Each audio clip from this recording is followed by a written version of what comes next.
तो आज सुनते हैं बृहस्पतिवार व्रत की कथा। तो एक बार बोलिए प्रेम से विष्णु भगवान की जय, लक्ष्मी माता की जय। की प्राचीन समय की बात है।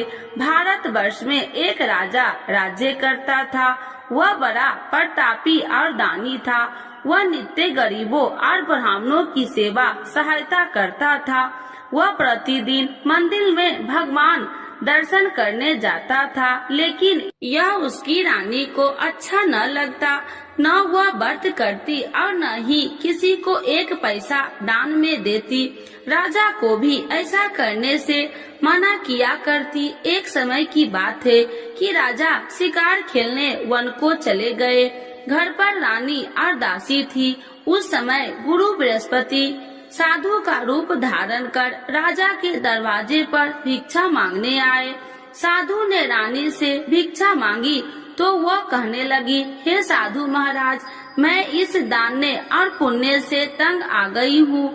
आप कोई ऐसा उपाय बताए जिससे यह सारा धन नष्ट हो जाए और मैं आराम से रह सकूं। साधु रूपी बृहस्पति देव ने कहा, हे देवी, तुम बड़ी विचित्र हो। संतान और धन से भी कोई दुखी होता है। अगर तुम्हारे पास अधिक धन है तो इसे शुभ कार्यों में लगाओ, जिससे तुम्हारे दोनों लोक सुधरे। परंतु साधु की इन बातों से रानी खुश नहीं हुई। उसने कहा कि मुझे ऐसे धन की आवश्यकता नहीं जिसे मैं दान में दूं तथा जिसको संभालने में ही मेरा सारा समय नष्ट हो जाए। साधु ने कहा, यदि तुम्हारी ऐसी इच्छा है तो जैसे मैं तुम्हें बताता हूँ तुम वैसे ही करना। बृहस्पतिवार के दिन तुम घर को गोबर से लिपना, अपने केसे को पीली मिट्टी से धोना, केसे को धोते समय स्नान करना, राजा से हजामत बनाने को कहना, भोजन में मांस मदिरा खाना, कपड़ा धोबी के यहाँ धुलने डालना। इस प्रकार 7 बृहस्पतिवार करने से तुम्हारा समस्त धन नष्ट हो जाएगा। इतना कहकर साधु बने बृहस्पति देव अंतर ध्यान हो गए। साधु के कहे अनुसार करते हुए रानी को केवल 3 बृहस्पतिवार ही बीते थे कि उसकी समस्त धन संपत्ति नष्ट हो गई। भोजन के लिए परिवार तरसने लगा। एक दिन राजा रानी से बोला, हे रानी, तुम यहीं रहो, मैं दूसरे देश को जाता हूँ, क्योंकि यहाँ पर मुझे सभी जानते हैं, इसीलिए मैं कोई छोटा कार्य नहीं कर सकता। ऐसा कहकर राजा परदेश चला गया। वहाँ वह जंगल से लकड़ियाँ काट कर लाता और शहर में बेचता। इस तरह वह अपना जीवन व्यतीत करने लगा। इधर राजा के बिना रानी और दासी दुखी रहने लगी। एक समय जब रानी और दासियों को 7 दिन बिना भोजन के रहना पड़ा तो रानी ने अपनी दासी से कहा, हे दासी, पास ही के नगर में मेरी बहन रहती है, वह बड़ी धनवान है, तू उसके पास जा और कुछ ले आ ताकि थोड़ा बहुत गुजर बसर हो जाए। दासी रानी की बहन के पास गई। उस दिन बृहस्पतिवार था। रानी की बहन उस समय बृहस्पतिवार की कथा सुन रही थी। दासी ने रानी की बहन को अपनी रानी का संदेश दिया, लेकिन रानी की बहन ने कोई उत्तर नहीं दिया। जब दासी को रानी की बहन से कोई उत्तर नहीं मिला तो वह बहुत दुखी हुई। उसे क्रोध भी आया। दासी ने वापस आकर रानी को सारी बात बता दी। सुनकर रानी ने अपने भाग्य को कोसा। उधर रानी की बहन ने सोचा कि मेरी बहन की दासी आई थी, परंतु मैं उससे नहीं बोली, इससे वह बहुत दुखी हुई होगी। कथा सुनकर और पूजन समाप्त कर वह अपनी बहन के घर गई और कहने लगी, हे बहन, मैं बृहस्पतिवार का व्रत कर रही थी, तुम्हारी दासी गई, परंतु जब तक कथा होती है तब तक न उठते हैं और न ही बोलते हैं, इसीलिए मैं नहीं बोली। कहो दासी क्यों गई थी? रानी बोली, बहन, हमारे घर अनाज नहीं था। ऐसा कहते कहते रानी की आंखें भर आई। उसने दासियों समेत भूखा रहने की बात भी अपनी बहन को बता दी। रानी की बहन बोली, बहन देखो, बृहस्पति देव भगवान सबकी मनोकामना पूर्ण करते हैं। देखो शायद तुम्हारे घर में अनाज रखा हो। यह सुनकर दासी घर के अंदर गई तो वहाँ उसे एक घड़ा अनाज का भरा मिल गया। उसे बड़ी हैरानी हुई क्योंकि उसे एक बर्तन देख लिया था। उसने बाहर आकर रानी को बताया। दासी रानी से कहने लगी, हे रानी, जब हमको भोजन नहीं मिलता तो हम व्रत ही तो करते थे, इसीलिए क्यों न इनसे व्रत और कथा की विधि पूछ ली जाए, हम भी व्रत किया करेंगे। दासी के कहने पर रानी ने अपनी बहन से बृहस्पतिवार व्रत के बारे में पूछा। उसकी बहन ने बताया, बृहस्पतिवार के व्रत में चने की दाल और मुनक्का से विष्णु भगवान का केले की जड़ में पूजन करे तथा दीपक जलाए, पीला भोजन करे तथा कथा सुने। इससे गुरु भगवान प्रसन्न होते हैं, मनोकामना पूर्ण करते हैं। व्रत और पूजन की विधि बताकर रानी की बहन अपने घर लौट आई। रानी और दासी दोनों में निश्चय किया कि बृहस्पति देव भगवान का पूजन जरूर करेंगे। 7 रोज बाद जब बृहस्पतिवार आया तो उन्होंने व्रत रखा।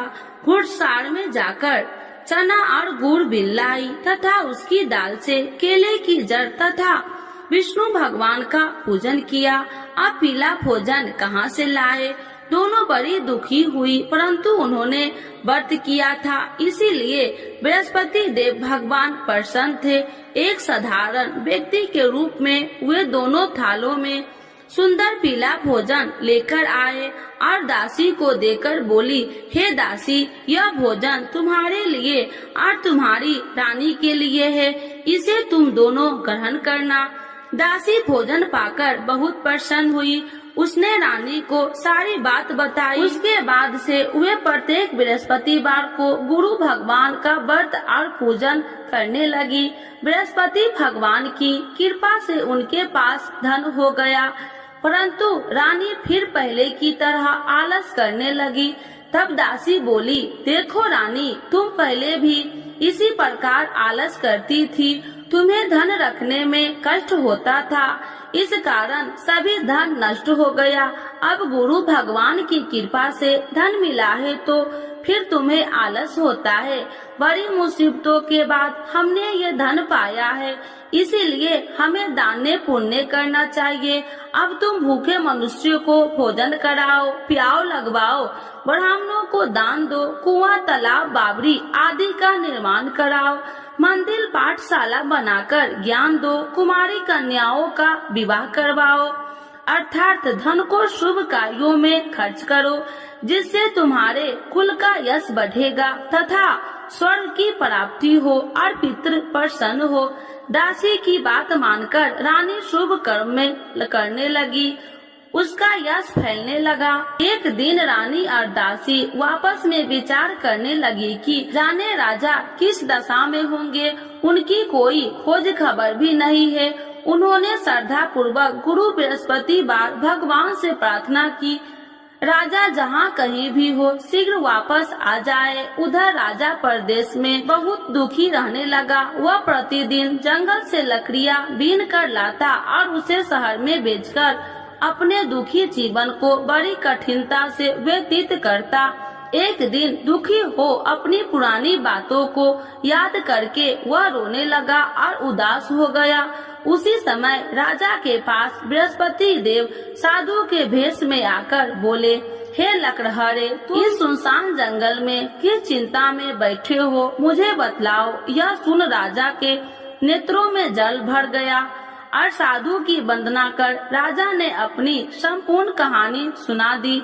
महात्मा दयालु होते हैं। वे राजा से बोले, हे राजा, तुम्हारी पत्नी ने बृहस्पति देव के प्रति अपराध किया था, जिसके कारण तुम्हारी यह दशा हुई। अब तुम चिंता मत करो, भगवान तुम्हें पहले से अधिक धन देंगे। देखो, तुम्हारी पत्नी ने बृहस्पतिवार का व्रत प्रारंभ कर दिया है।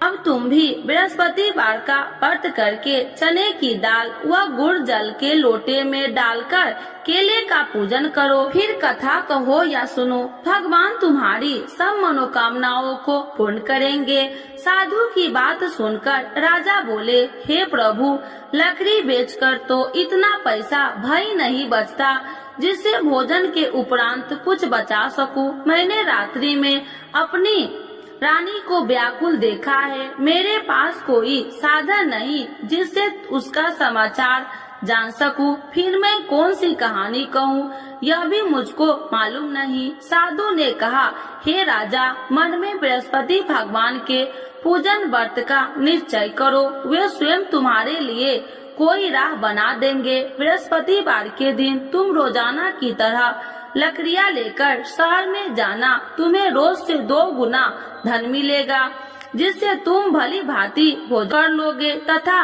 बृहस्पति देव की पूजा का सामान भी आ जाएगा। धीरे धीरे समय व्यतीत होने पर फिर बृहस्पतिवार का दिन आया। राजा जंगल से लकड़ियाँ काटकर शहर में बेचने लगा। उसे उस दिन और 2 दिनों से अधिक धन मिला। राजा ने चना गुड़ आदि लाकर बृहस्पतिवार का व्रत किया। उस दिन से उसके सभी कलेश दूर हुए। परंतु जब अगले गुरुवार का दिन आया तो वह बृहस्पतिवार का व्रत करना भूल गया। इस कारण बृहस्पति भगवान नाराज हो गए। उस दिन उस नगर के राजा ने विशाल यज्ञ का आयोजन किया था तथा अपने समस्त राज्यों में घोषणा करवा दी कि सभी मेरे यहाँ भोजन करने आवे, किसी के घर चूल्हा न जले। इस आज्ञा को जो न मानेगा उसको फांसी दे दी जाएगी। राजा की आज्ञा अनुसार राज्य के सभी वासी राजा के भोजन में सम्मिलित हुए, लेकिन लकड़हारा कुछ देर से पहुंचा, इसीलिए राजा को उसको अपने साथ महल में ले गए। जब राजा लकड़हारे को भोजन करा रहे थे तो रानी की दृष्टि उस खूंटी पर पड़ी जिस पर उसका हार लटका हुआ था। उसे हार खूंटी पर लटका दिखाई नहीं दिया। रानी को निश्चय हो गया कि मेरा हार इस लकड़हारे ने चुरा लिया है। उसी समय सैनिक बुलाकर उसको जेल में डलवा दिया। लकड़हारा जेल में विचार करने लगा कि जाने कौन से पूर्व जन्म के कर्म से मुझे यह दुख प्राप्त हुआ है। आज जंगल में मिले साधु को याद करने लगा। तत्काल बृहस्पति देव साधु के रूप में प्रकट हो गए और कहने लगे, अरे मूर्ख, तूने बृहस्पति देवता की कथा नहीं की, इसी कारण तुझे यह दुख प्राप्त हुआ है। अब चिंता मत कर, बृहस्पतिवार के दिन जेल खाने के दरवाजे पर तुझे 4 पैसे पड़े मिलेंगे। उनसे तू बृहस्पतिवार की पूजा करना तो तेरे सभी कष्ट दूर हो जाएंगे। अगले बृहस्पतिवार उसे जेल के द्वार पर 4 पैसा मिले। राजा के पूजा का सामान मंगवाकर कथा कही और प्रसाद बांटा। उसी रात्रि में बृहस्पति देव ने उस नगर के राजा को स्वप्न में कहा, हे राजा, तूने जिस जेल में बंद किया है उसे कल छोड़ देना, वह निर्दोष है। राजा प्रातः काल उठा और खूंटी पर हार टंगा देकर लकड़हारे को बुलाकर क्षमा मांगी तथा राजा के योग्य सुंदर वस्त्र आभूषण भेंट कर उसे विदा किया। गुरुदेव की आज्ञा अनुसार राजा अपने नगर को चल दिया। राजा जब नगर के निकट पहुंचा तो उसे बड़ा ही आश्चर्य हुआ। नगर में पहले से अधिक बाग, तालाब और कुएं तथा बहुत सी धर्मशालाएं, मंदिर आदि बने हुए थे। राजा ने पूछा कि यह किसका बाग और धर्मशाला है। तब नगर के सब लोग कहने लगे कि यह सब रानी और दासी द्वारा बनवाए गए हैं। राजा को आश्चर्य हुआ और गुस्सा भी आया कि उसकी अनुपस्थिति में रानी के पास धन कहां से आया होगा। जब रानी ने यह खबर सुनी कि राजा आ रहे हैं तो उसने अपनी दासी से कहा, हे दासी, देख राजा हमको कितनी बुरी हालत में छोड़ के गए थे, वह हमारी ऐसी हालत देखकर लौट न जाए, इसीलिए तू दरवाजे पर खड़ी हो जा। रानी की आज्ञा अनुसार दासी दरवाजे पर खड़ी हो गई और जब राजा आए तो उन्हें अपने साथ महल में लिवा आई। तब राजा ने क्रोध करके अपनी तलवार निकाली और पूछने लगी, बताओ यह धन तुम्हें कैसे प्राप्त हुआ। तब रानी ने सारी कथा कह सुनाई। राजा ने निश्चय किया कि मैं रोजाना दिन में 3 बार कहानी कहा करूँगा और रोज व्रत किया करूँगा। अब हर समय राजा के दुपट्टे में चने की दाल बंधी रहती तथा दिन में 3 बार कथा कहता। एक रोज राजा ने विचार किया कि चलो अपनी बहन के यहाँ हो आऊं।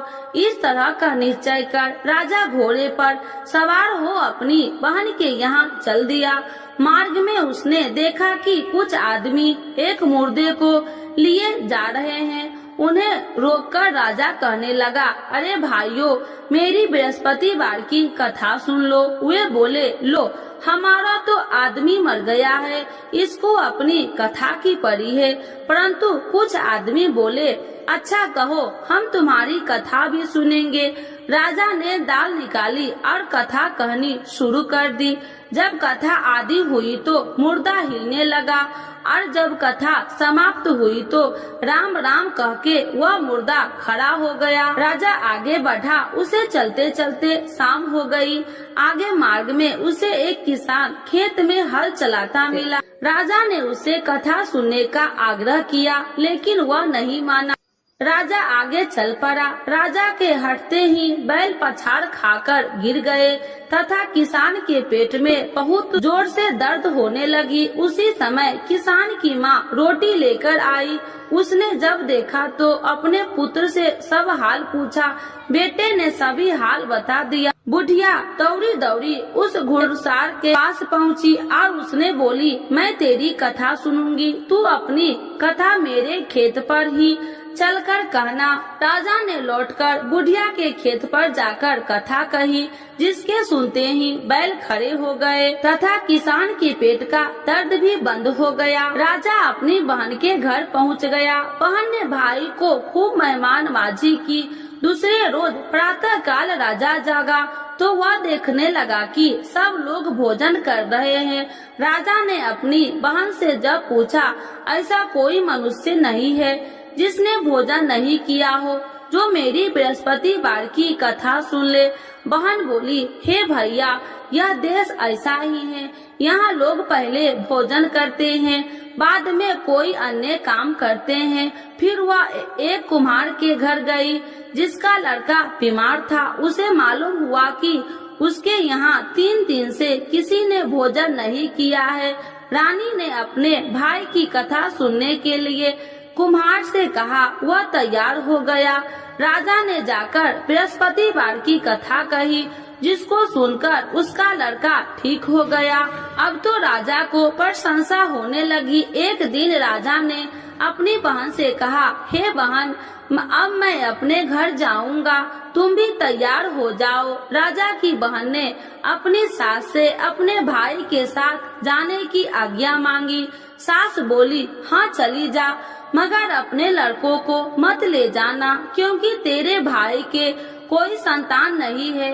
बहन ने अपने भाई से कहा, हे भैया, मैं तो चलूंगी, मगर कोई बालक नहीं चलेगा। अपनी बहन को भी छोड़कर दुखी मन से राजा अपने नगर को लौट आया। राजा ने अपनी रानी से सारी कथा बताई और बिना भोजन किए वह सैया पर लेट गया। रानी बोली, हे प्रभु, बृहस्पति देव ने हमें सब कुछ दिए हैं, वे हमें संतान अवश्य देंगे।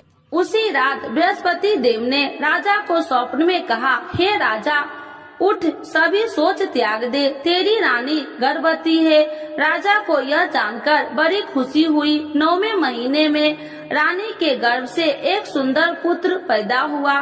तब राजा बोला, हे रानी, स्त्री बिना भोजन के रह सकती है, परंतु बिना कहे नहीं रह सकती। जब मेरी बहन आए तो तुम मुझसे कुछ मत कहना। रानी ने हाँ कर दी। जब राजा की बहन ने यह शुभ समाचार सुना तो वह बहुत खुशी हुई तथा बधाई लेकर अपने भाई के यहाँ आई। रानी ने तब उसे आने का उलाहना दिया। जब भाई अपने साथ ला रहे थे तो तब टाल गई, उनके साथ न आई और आज अपने आप भागी भागी बिना बुलाए आ गई।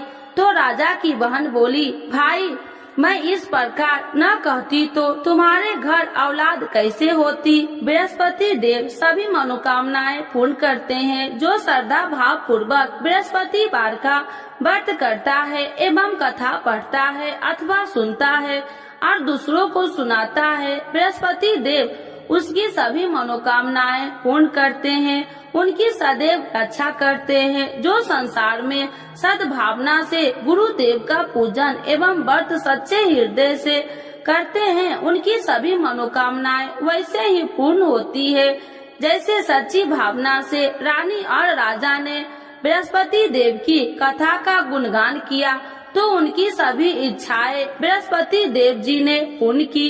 अनजाने में भी बृहस्पति देव की उपेक्षा न करे, ऐसा करने से सुख शांति नष्ट हो जाती है। इसीलिए सबको कथा सुनने के बाद प्रसाद लेकर जाना चाहिए। हृदय से उनका नमन करते हुए जयकारा बोलना चाहिए। तो एक बार बोलिए प्रेम से, बृहस्पति भगवान की जय, विष्णु भगवान की जय, लक्ष्मी माता की जय। आरती श्री बृहस्पति देव की। ओम जय बृहस्पति देवा, स्वामी जय बृहस्पति देवा, छीने छीने भोग लगाऊं, छीने छीने भोग लगाऊं, कदली फल में बा।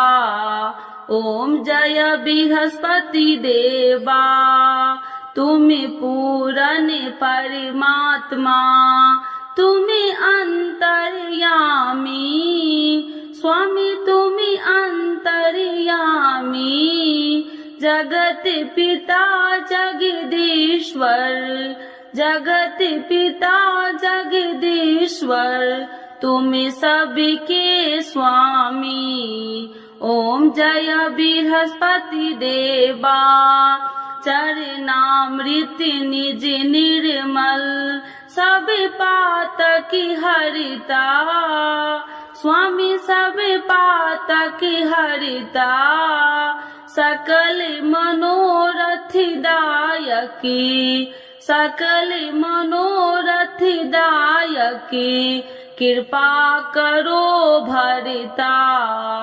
ओम जय बृहस्पति देवा, तन मन धन अर्पण कर, जो जन शरण पड़े, स्वामी जो जन शरण पड़े, प्रभु प्रकट तब हो करे, प्रभु प्रकट तब हो कर, आकर द्वार खड़े। ओम जय बृहस्पति देवा, दीन दयाल दयानिधि, भक्तन हितकारी, स्वामी भक्तन हितकारी, पाप दोष सब हरिता, पाप दोष सब हरिता, भव बंधन हारी। ओम जय बृहस्पति देवा,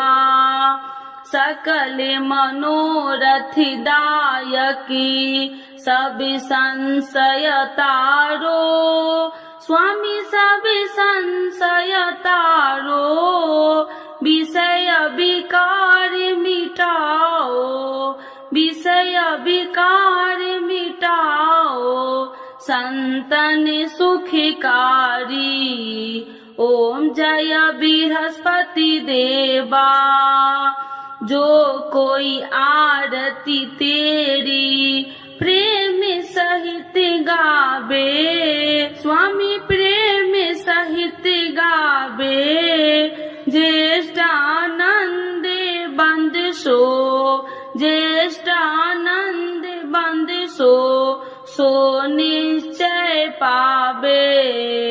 ओम जय बृहस्पति देवा, स्वामी जय बृहस्पति देवा। बृहस्पति भगवान की जय, विष्णु भगवान की जय, लक्ष्मी माता की जय।